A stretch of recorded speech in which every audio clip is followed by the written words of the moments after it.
ಎಲ್ಲ ಜಾತಿಯ ಎಲ್ಲ ಧರ್ಮದ ಜನ ನಾವೆಲ್ಲ ಇಲ್ಲಿ ಸೇರಿದ್ದೇವೆ. ಕಲೆಗಳು ಬೇರೆ ಬೇರೆ ಇರ್ಬೋದು, ಆದರೆ ಕಲಾವಿದರು ಮಾತ್ರ ಒಂದೇ. ಕಲಾವಿದರಿಗೆ ಜಾತಿ ಇಲ್ಲ, ಧರ್ಮ ಇಲ್ಲ. ಇವತ್ತು ನಾವು ಅವಕಾಶವನ್ನು ಪಡೆಯುವಂತ ನೀವೆಲ್ಲರೂ ಕೂಡ ಇವತ್ತು ಬಹಳ ಅದೃಷ್ಟವಂತಿದ್ದೀರಿ. ಅವಕಾಶ ಸೃಷ್ಟಿಸಿಕೊಳ್ಳೋದ್ರೆ ನೀವೆಲ್ಲ ಬುದ್ಧಿವಂತರು. ಆದ್ರಿಂದ ಬದುಕಿನಿಂದ ಎಲ್ಲರೂ ಕೂಡ ತಾವೆಲ್ಲ ಹಗಲು ರಾತ್ರಿ ಶ್ರಮವನ್ನ ಪಡ್ತಾ ಇದ್ದೀವಿ. ಇದು ಒಂದು ದೊಡ್ಡ ರೈತರ ನಾಡಿದು. ಕುಡಿಯುವಕ್ಕೆ ಕೃಷಿ ನೀರನ್ನ ಕೊಡ್ತಾ ಇರುವಂತ ಜನ, ತಲೆ ಮೇಲೆ ಸೂಗೋಸ್ಕರ ಹೋರಾಟವನ್ನು ಮಾಡ್ತಾ ಇರುವಂತ ಜನ, ಹಸ್ದಾಗ ಅನ್ನವನ್ನು ಕೊಟ್ಟು ಬದುಕಿದಾಗ ಶಿಕ್ಷಣವನ್ನು ಕೊಡುವಂತ ಈ ನಮ್ಮ ಕಾಂಗ್ರೆಸ್ ಸರ್ಕಾರಕ್ಕೆ ಒಂದು ಹೊಸ ರೂಪವನ್ನು ಕೊಡ್ತಾ ಇದ್ದೀವಿ. ಇವತ್ತು ನಿಮ್ಮ ಜಿಲ್ಲೆಯ ಎಲ್ಲ ಶಾಸಕರು ನನ್ನ ಮೇಲೆ ಒತ್ತಡವನ್ನು ತಂದು ಕೊನೆಯವರೆಗೂ ಕೂಡ ಕೈವರೆಗೂ ನೀರನ್ನು ಕೊಡಬೇಕು. ನಿಮ್ಮ ಕಾಲದಲ್ಲಿ ಇವತ್ತು ಏನು 33 TMC ನೀರು 30 TMC ನೀರು ಹಾಳಾಗ್ತಾ ಇದೆ. ಇವತ್ತು ಆಂಧ್ರ ಪ್ರದೇಶ ಮುಖಾಂತರ ಸಮುದ್ರಕ್ಕೆ ಹೋಗ್ತಾ ಇದೆ. ಅದನ್ನು ನಿಲ್ಲಿಸಬೇಕು ಅಂತೇಳಿ ನನ್ನ ಮೇಲೆ ಒತ್ತಡವನ್ನು ತಂದಿದ್ದಾರೆ. ಆದರೆ ನಾನು ಅವರ ವಾದಕ್ಕೆ ಬದ್ಧರಾಗಿದ್ದೇನೆ. ಆದರೆ ಆಂಧ್ರ ಪ್ರದೇಶ ಇವತ್ತು ಮುಖ್ಯಮಂತ್ರಿಗಳು ನನ್ನ ಚರ್ಚೆ ಮಾಡಲಿಕ್ಕೆ ಅವಕಾಶವನ್ನು ಕೊಡ್ತಾ ಇಲ್ಲ. ಆ ಅವಕಾಶ ಕೊಟ್ಟರೆ ಆ 30 TMC ನೀರನ್ನ ನಿಲ್ಲಿಸಿ ನಿಮ್ಮೆಲ್ಲರೂ ಕೂಡ ನ್ಯಾಯವನ್ನು ಒದಗಿಸಿಕೊಳ್ಳುವಂತ ಕೆಲಸವನ್ನ ಈ ಸರ್ಕಾರ ಮಾಡೇ ಮಾಡ್ತದೆ ಅನ್ನೋ ಮಾತನ್ನ ಈ ಸಂದರ್ಭದಲ್ಲಿ ನಾನು ಬಯಸ್ತಾ ಇದ್ದೇನೆ.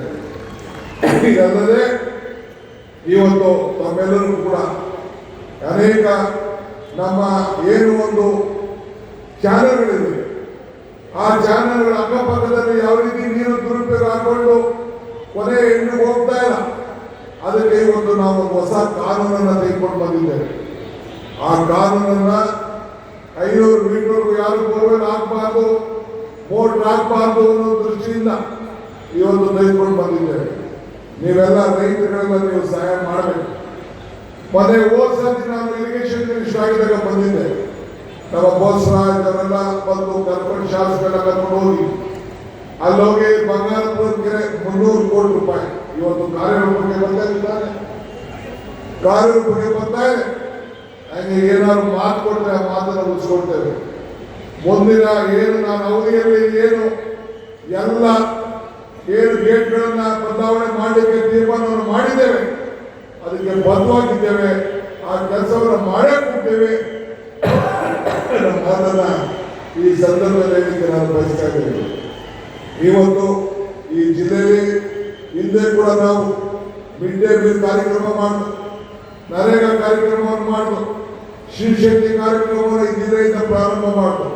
ಅತಿ ಹಿಂದುಳಿದ ವರ್ಗ ನಮ್ಮ ರಾಷ್ಟ್ರೀಯ ಕಾಂಗ್ರೆಸ್ ಪಕ್ಷದ ಅಧ್ಯಕ್ಷರಾದಂಥ ಮಲ್ಲಿಕಾರ್ಜುನ ಖರ್ಗೆ ಅವರು ನಿಮ್ಮೆಲ್ಲರಿಗೋಸ್ಕರ ಹೋರಾಟವನ್ನು ಮಾಡಿ 371 ಜೆ ತಂದು ನಿಮ್ಮೆಲ್ಲರ ಬದುಕಿಗೆ ಒಂದು ದೊಡ್ಡ ಬದಲಾವಣೆಯನ್ನು ತಂದಿದ್ದಾರೆ. ನೀವೆಲ್ಲರೂ ಕೂಡ ಅವರು ಶಾಶ್ವತವಾಗಿ ಅವರ ಹೆಸರಿನಲ್ಲಿ ಇವತ್ತು ಮಹಾತ್ಮ ಗಾಂಧೀಜಿಯವರನ್ನ, ಬಾಬಾ ಸಾಹೇಬ್ ಅಂಬೇಡ್ಕರ್ ಅವರ ಯಾವ ರೀತಿ ನೆನೆಸ್ಕೊಂಡು ಇಟ್ಟಿದ್ದೀರೋ ಅದೇ ರೀತಿ ಮಲ್ಲಿಕಾರ್ಜುನ ಖರ್ಗೆ ಅವರ ನಾಯಕತ್ವದಲ್ಲಿ ಅವರ ಹೆಸರು ಚಿರಾಯವಾಗಿ ಇಳಿಸ್ಕೊಳ್ಬೇಕು ಅಂತೇಳಿ ನಾನು ಈ ಸಂದರ್ಭದಲ್ಲಿ ನಿಮ್ಮೆಲ್ಲರೂ ಕೂಡ ನಾನು ಪ್ರಾರ್ಥನೆಯನ್ನು ಮಾಡಲಿಕ್ಕೆ ನಾನು ಬಯಸ್ತಾ ಇದ್ದೇನೆ. ಬಂದೊಡೆ ಇದು ರಾಷ್ಟ್ರಕೂಟರ ಕಲ್ಯಾಣ. ಚಾಲುಕ್ಯರು ಎಲ್ಲರೂ ಕೂಡ ಇಲ್ಲಿ ಚೋಳರು, ಎಲ್ಲರೂ ಕೂಡ ಕಾಕತೀಯರು, ಎಲ್ಲರೂ ಕೂಡ ವಿಜಯನಗರದ ಅರಸನಲ್ಲಿ ಆಳಿದಂತಹ ಒಂದು ಭೂಮಿ. ಎಲ್ಲ ಧರ್ಮದ ನಾಯಕರು ಕೂಡ ಈ ಭಾಗವನ್ನು ಆಳಿದಂತಹ ಒಂದು ಪವಿತ್ರವಾದಂತಹ ಭೂಮಿ. ಇವತ್ತು ನಮ್ಮ ಸರ್ಕಾರ ನಿಮ್ಮ ಜೊತೆಯಲ್ಲಿದೆ. ನಿಮ್ಮ ಬದುಕಿನಲ್ಲಿ ನಾವು ಬದಲಾವಣೆಯನ್ನು ನಾವು ಮಾಡಲಿಕ್ಕೆ ನಾವು ಬದ್ಧವಾಗಿದ್ದೇವೆ. ಇವತ್ತು ಹಾಸ್ಪಿಟಲ್ ವಿಚಾರದಲ್ಲಿ ನಿಮ್ಮ ಜಿಲ್ಲಾ ಮಂತ್ರಿಗಳು ಒಂದು ಐತಿಹಾಸಿಕವಾದಂಥ ತೀರ್ಮಾನ ತೆಗೆದುಕೊಂಡು ಇವತ್ತು ಸೂಪರ್ ಸ್ಪೆಷಾಲಿಟಿ ಹಾಸ್ಪಿಟಲ್ ಆಗಲೇಬೇಕು ಅನ್ನೋದನ್ನು ಅವರು ಈಗಾಗಲೇ ತೀರ್ಮಾನವನ್ನು ಮಾಡಿದ್ದಾರೆ. ಇದಲ್ಲದೆ ಏಮ್ಸ್ ಇಲ್ಲಿಗೆ ಆಗಲೇಬೇಕು ಅಂತೇಳಿ ಅವರು ಕೂಡ ಸಂಕಲ್ಪವನ್ನು ಮಾಡಿ ನಮ್ಮ ಸರ್ಕಾರದವರು ಈಗಾಗಲೇ ಕೇಂದ್ರ ಸರ್ಕಾರಕ್ಕೆ ನಾವು ಬಂದಿದ್ದೇವೆ. ಇದಲ್ಲದೆ ಏರ್ಪೋರ್ಟ್, ರಾಜೀವ್ ಗಾಂಧಿ ಹಾಸ್ಪಿಟಲ್ ಈ ರೀತಿ ಎಲ್ಲ ಕೂಡ ಮಾಡಿ ಮೊನ್ನೆ ಇದನ್ನ ಕಾರ್ಪೊರೇಷನ್ ಕೂಡ ಇದನ್ನ ಹೊಸದಾಗಿ CMC ಕಾರ್ಪೊರೇಷನ್ ಏರಿಸಿ ಈ ಭಾಗದ ಜನರ ಬದುಕಿಗೆ ಒಂದು ಹೊಸ ರೂಪವನ್ನು ಕೊಡಬೇಕು ಅಂತ ಹೇಳಿ ನಮ್ಮ ಸರ್ಕಾರದ ಎಲ್ಲ ಶಾಸಕರುಗಳು ನಿಂತ್ಕೊಂಡು ಇವತ್ತು ಬೆಂಬಲವಾಗಿ ನಿಂತಿದ್ದಾರೆ. ಮುಂದಿನ ದಿನದಲ್ಲಿ ಇನ್ನ ತಾವೆಲ್ಲ ಸೇರಿ ಇನ್ನ ಹೆಚ್ಚಿಗೆ ಶಕ್ತಿಯನ್ನು ಕೊಡಬೇಕು ಅಂತ ಹೇಳಿ ನಾನು ಪ್ರಾರ್ಥಿ ಇಷ್ಟು ದೊಡ್ಡ ವಿಜೃಂಭಣೆಯಿಂದ ತಾವು ಮಾಡ್ತಾ ಇದ್ದೀರಿ. ಮುಂದಿನ ದಿನದಲ್ಲಿ ಏನು ನಮ್ಮ ಗ್ಯಾರಂಟಿಗಳು ಯಾವ ರೀತಿ ನಿಮ್ಮ ಬದುಕನ್ನು ಬದಲಾವಣೆ ಮಾಡ್ತಾ ಇದ್ದಾರೆ. ಏಕೆ ನಾವು ಗ್ಯಾರಂಟಿ ಕೊಟ್ಟಿದ್ದು ಬೆಲೆಗಳು ಗಗನಕ್ಕೆ ಹೋಯ್ತು, ನಿಮ್ಮ ಆದಾಯ ಪಾತಾಳಕ್ಕೆ ಹೋಯ್ತು. ಇದನ್ನು ರಕ್ಷಣೆ ಮಾಡಲಿಕ್ಕೆ ನಾವಿಂದ ಒಂದು ಪವಿತ್ರವಾದಂತಹ 5 ಗ್ಯಾರಂಟಿಗಳನ್ನು ಕೊಟ್ಟಿದ್ದೇವೆ. 6ನೇ ಗ್ಯಾರಂಟಿ ಭೂಮಿ ಗ್ಯಾರಂಟಿ ಕೊಡ್ತಾ ಇದ್ದೇವೆ. ಇದಕ್ಕೆಲ್ಲ ಕೂಡ ನಿಮ್ಮ ಸಹಕಾರ ಇಲ್ಲಿ 100 ದಿನದ 1000 ದಿನ ಆಗಿದೆ ನಮ್ಮ ಸರ್ಕಾರಕ್ಕೆ. 14ನೇ ತಾರೀಕು ಹಾವೇರಿಯಲ್ಲಿ ಆ ದೊಡ್ಡ ಕಾರ್ಯಕ್ರಮವನ್ನು ಹಮ್ಮಿಕೊಂಡಿದ್ದೇವೆ.